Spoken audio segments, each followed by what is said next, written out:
Halo, salam jumpa kembali di channel with LK. Terima kasih banyak pada Anda semua yang telah hadir di channel ini. Semoga Anda semua selalu berbahagia dan selalu ada dalam berkah kesehatan, juga lindungan dari Tuhan Yang Maha Kuasa. Amin. Akhir-akhir ini di era pemerintahan Prabowo, banyak para koruptor dan sindikat judi online ditangkap ya. Dan kita sangat bersyukur pemerintahan bisa menyelesaikan kasus ini tanpa pandang bulu.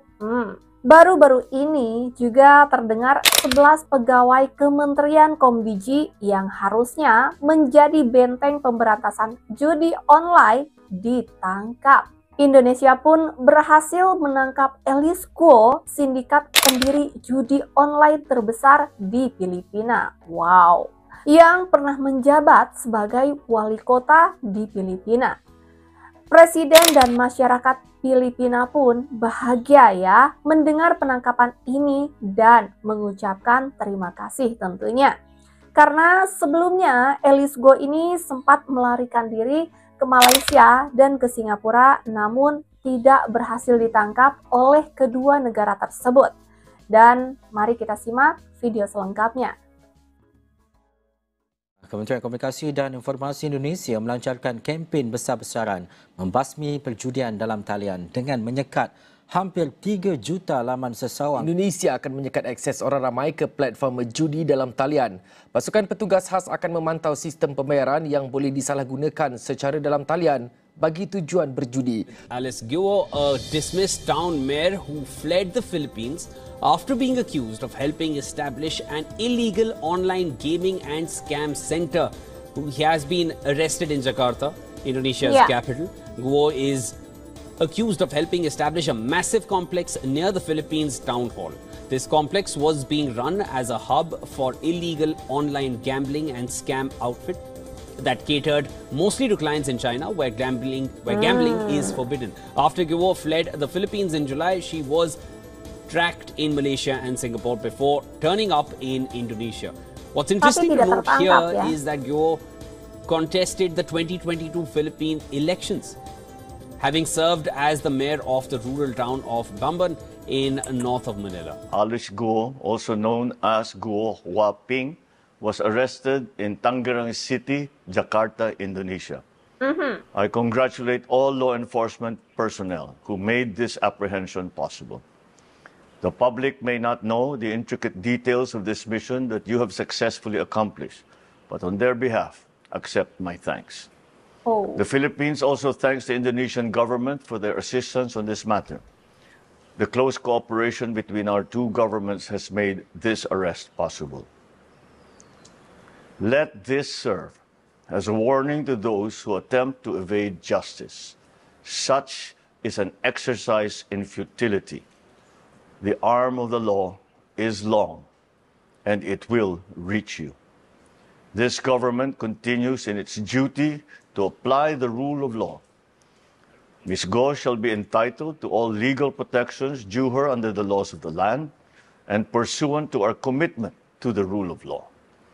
But we will not allow this to prolong the resolution of the case, whose outcome will be a victory for the Filipino people. Thank you and good day.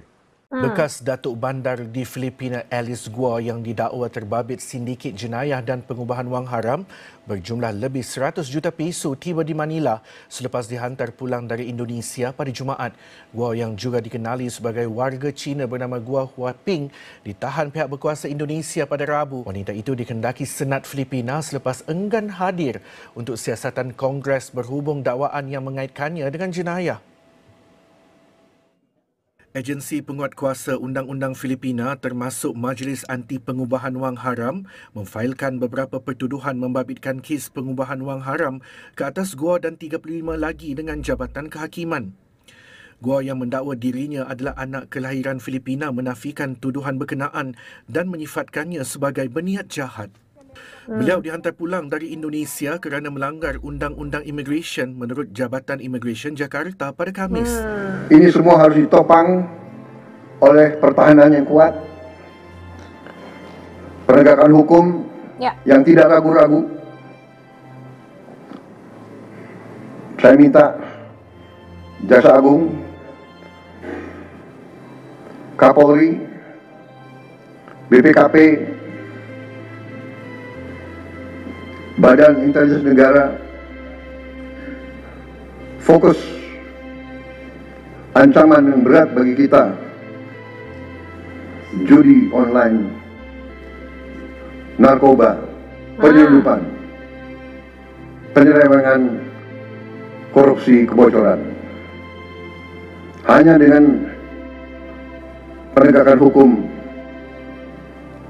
yang tegas dan intelijen yang baik, bukti-bukti yang kuat, bisa kita segera mitigasi hal ini semua. Judi online, dan ini sudah kita dengar berulang kali langsung dari beliau, dari Presiden. Jadi artinya beliau kembali menegaskan bahwa kita semua harus memerangi judi online. Pesan beliau kali ini adalah bekerja sama dengan baik. Tadi disebutkan beberapa institusi atau lembaga, Polri, Jaksa Agung, kemudian juga Kemenko Polkam, dan bahkan tidak tertutup 3 itu, tapi semuanya bekerja sama. Tidak boleh ada backingan. Ini bahasa beliau, tidak boleh ada yang membacking, yang membantu atau apapun itu. Tidak Jadi saya rasa ya di masa kali ini pernyataan beliau kembali tegas terkait perang terhadap judi online.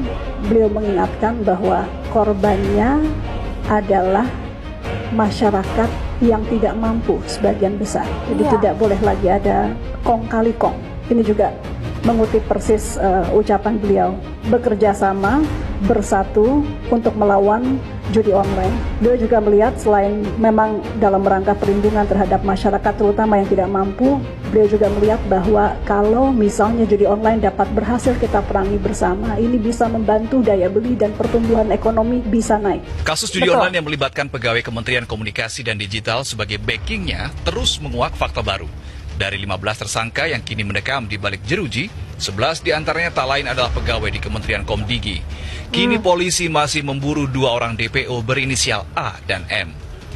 Dari balik komputer inilah, belasan pegawai Komdigi dan staf ahli yang harusnya menjadi benteng pemberantasan judi online beraksi sebaliknya. Ribuan website judi online yang menyetor cuan dilindungi agar terhindar dari pemblokiran. Diketahui bahwa uang setoran dari para bandar itu diberikan kepada para pelaku dalam bentuk cash atau tunai, ya, dan juga melalui money changer. Yang tak kalah mengherankan, tersangka AK yang mendapat kewenangan memblokir situs judi online di kementerian ternyata tak lolos seleksi sebagai calon tenaga pendukung teknis sistem pemblokiran konten. Siapa yang berada di baliknya pun kini terancam jadi pesakitan. Untuk judi online, penanganan sampai hari ini mungkin yang terakhir kami laporkan kepada yang terhormat pimpinan maupun anggota Komisi 1 bahwa ini pil pahit. Jadi di dalam itu juga suasananya mencekam pasti, Pak. Karena kemarin juga kita tahu bahwa kepolisian itu datang jumlahnya cukup banyak. 40 sampai 50 orang. Namun komitmen kami yang sudah kita sampaikan bersama satu nada walaupun terpisah dengan Kapolri bahwa Kemkomdigi akan terbuka dan sudah terbuka kepada seluruh upaya pengembangan penyidikan.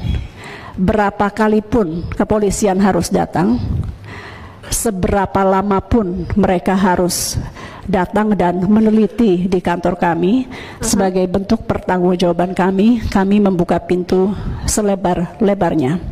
Kami telah membuat surat instruksi ke dalam kepada seluruh pegawai dari Kemkomdigi untuk memberikan dukungannya kepada aparat hukum dalam hal untuk mencapai keterang-benderangan proses penyidikan. Kemudian kami juga sudah menonaktifkan 11 nama yang memang sudah terverifikasi. Sekali lagi ini pil pahit, tapi kita harus lakukan dalam bentuk ketegasan kami untuk mengkoreksi kesalahan-kesalahan di internal kami. Perkembangan program pemberantasan judi online dari Kementerian Komunikasi dan Digital. Pada tanggal 7 November 2024, Komdigi telah melakukan proses takedown atau pemblokiran terhadap 8.086 konten termasuk situs terindikasi perjudian online. Dan ini membuat sejak tahun 2017 sampai hari ini, Komdigi telah menangani proses takedown sebanyak 5.128.871 konten termasuk situs terindikasi perjudian online. Sedangkan sejak 20 Oktober sampai 8 November 2024 atau sejak Kabinet Merah Putih mulai bekerja, Komdigi telah menindak 249.503 konten perjudian atau rata-rata sekitar 13.100 konten setiap harinya. Sebanyak 231.980 situs telah ditutup, 9.546 konten dan akun di Meta telah diblokir, 5.046 file sharing ditindak, dan 1.983 konten dari Google atau YouTube telah di-stop. Lebih lanjut, kami telah menindak 886 konten dan akun Twitter, 40 aplikasi di App Store, dan 3 konten di TikTok. Terima kasih kami ucapkan kepada masyarakat atas partisipasinya yang terus aktif memberikan laporan kepada kami. Memang judi online ini luar biasa merajalela ya, dan memang hukum harus tegas jika memang ingin tuntas ini terberantas ya.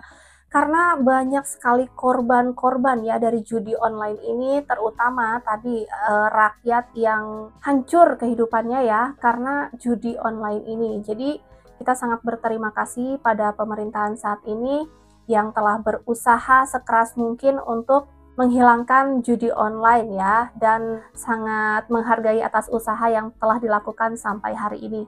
Dari luar negeri pun Anda kalau misalnya bermasalah dengan hukum, jangan coba-coba lari ke Indonesia, karena Indonesia tidak akan pandang bulu ya untuk menangkap siapapun yang bermasalah dengan hukum ya.